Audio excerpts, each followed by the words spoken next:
What's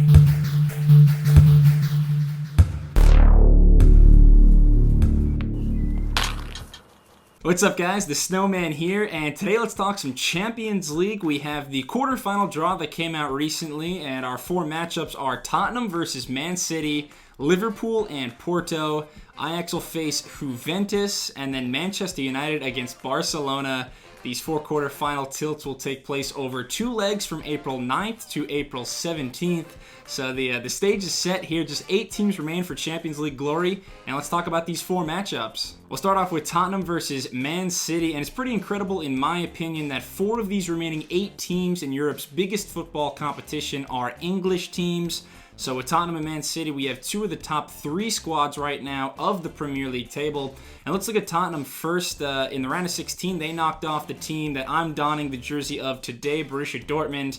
They won that 2-leg matchup 4-0 over the 180 minutes. And I wanted to single out Son Heung-min, who had a flawless volley goal to kick off the scoring in the second leg. He's a forward for Tottenham, and the way he evades defenders, makes runs behind the back line is world class. He became a star at the World Cup in 2018, helped Korea provide the upset of the tournament when they knocked off Germany, and Son has really just consolidated that success this year. It's not just a two-man band with Christian Eriksen and Harry Kane. Son is another guy, a lot of quality up front.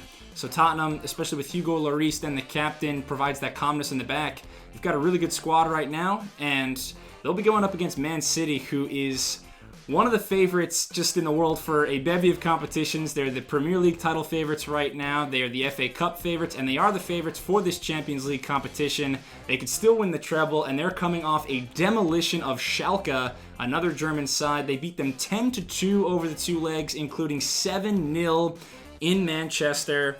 And City, they really flex their muscles. Aguero scoring tons of goals. Leroy Sané, his vision right now, just off the charts, outstanding. Pep Guardiola has this machine running so smoothly at the moment. It's going to be really hard for me to see a way Tottenham is able to take down Man City. I think they had a little bit of a title hangover at the start of this year, but certainly they're off that now. And, these two teams have already played this season. That was back in October. City won a tight one, 1-0.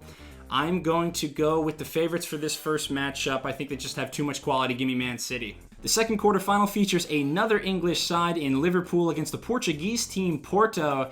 And for Liverpool, they're coming off a statement win against Bayern Munich 3-1. And for Liverpool, it starts in the back, though. Their defensive record this year so good. In 30 Premier League matches, just 17 goals conceded. And their star in the back, big Virgil van Dijk. That dude is so huge, such a bully on the pitch. And he just had an absolute masterclass performance against Munich. Whether he was making tackles on one of the best strikers in the world, Robert Lewandowski, whether he was providing service from the back line up to Sadio Mane and the forwards, or whether he had a towering header goal from a corner kick as well. Van Dijk completely owned those 180 minutes against Munich. He's so physical, so imposing. I can't think of a better center back in world football right now than Virgil van Dijk. And then it's hard for their front 3 to top what they did last season. Mo Salah, Sadio Mane, and Roberto Firmino having so much success last year, but those 3 starting to kind of get into a rhythm. There's so much continuity there. They play with so much confidence together, play off of each other so well now in Jurgen Klopp's system. And I think Liverpool has all the aspects of a championship team. Whether they do it in the Premier League, it might be tough, but in the Champions League, this matchup against Porto, it's good. Porto is coming off one of the most dramatic round of 16 ties you'll ever see. They were playing Roma, and Roma, the Italian team, won the first leg 2-1 in Italy, and then the Portuguese equaled that scoreline at home 2-1. So they went into extra time, and it was Porto who was rewarded a 117th minute penalty kick goal, so they win 4-3 on aggregate.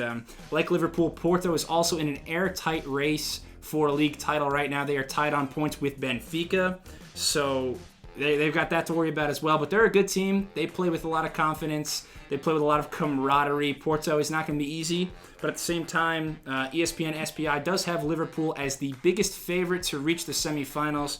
They give them an 85% chance to win this matchup against Porto, and I have to agree. I think Jurgen Klopp's boys figure it out. Talking now about Ajax versus Juventus. This should be a fun one. The 7-time defending Italian champions pulled a rabbit out of the hat in the round of 16. They were down 2-0 after the first leg to Atletico Madrid, got thoroughly outplayed. They needed a lot of help heading back to Turin, and that help came in the form of Cristiano Ronaldo, who delivered another masterpiece in his legendary career. Juventus won the second leg 3-0 thanks to a hat trick from Cristiano.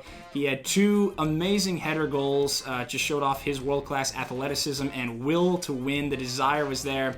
And then the third goal came via a Bernardeschi run. He was fouled in the box late in the game, and you know nobody's going to take that penalty kick other than CR7, and he buried it in the bottom left corner. So Juventus escaped a tough one against Atletico Madrid. Ronaldo's legacy just continues in this competition. The last time Cristiano wasn't in the Champions League quarterfinals was back in 2010.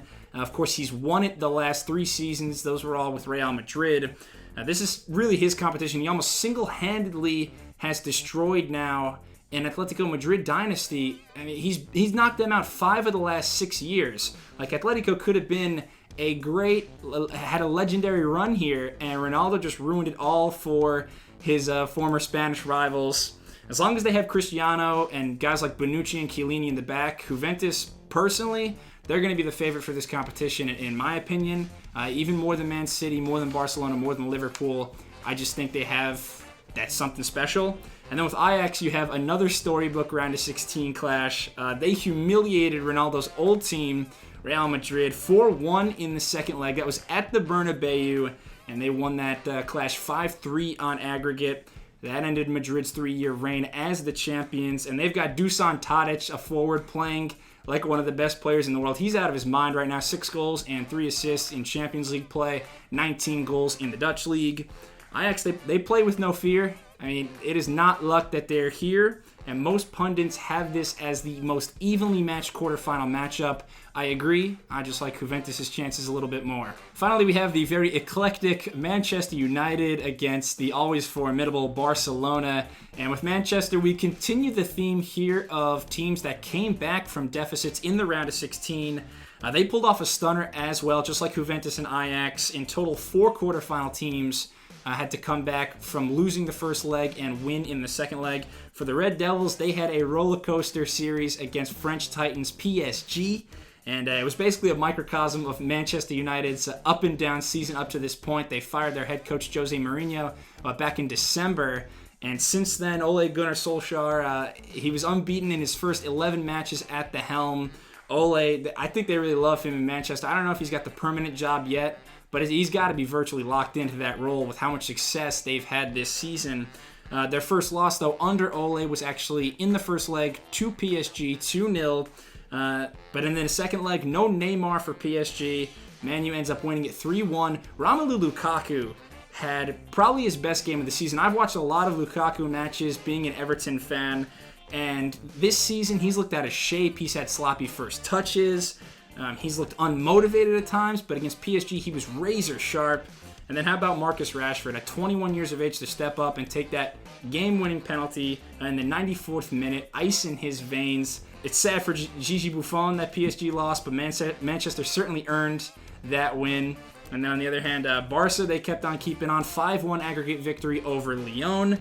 The midfield maybe has lost a step or two without Iniesta anymore.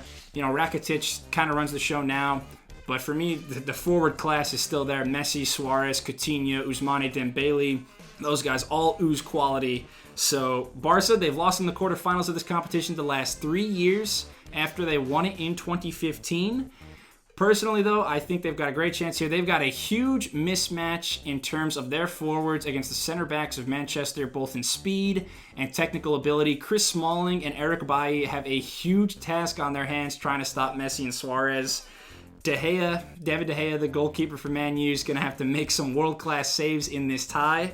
And Man U's going to need a moment of magic for sure, but I just think too many injuries. No Pogba, Mata, Martial, Alexis Sanchez all didn't play in the second leg against PSG due to some injuries. So I'm going to stay safe here and pick Barcelona. Please let me know who you think is going to win these 4 tasty quarterfinal matchups in the UEFA Champions League. If you enjoyed this video, please subscribe to the Snowman Sports Media. Give me a thumbs up, and yeah, I'll be back very soon. Thank you so much for watching. Cheers.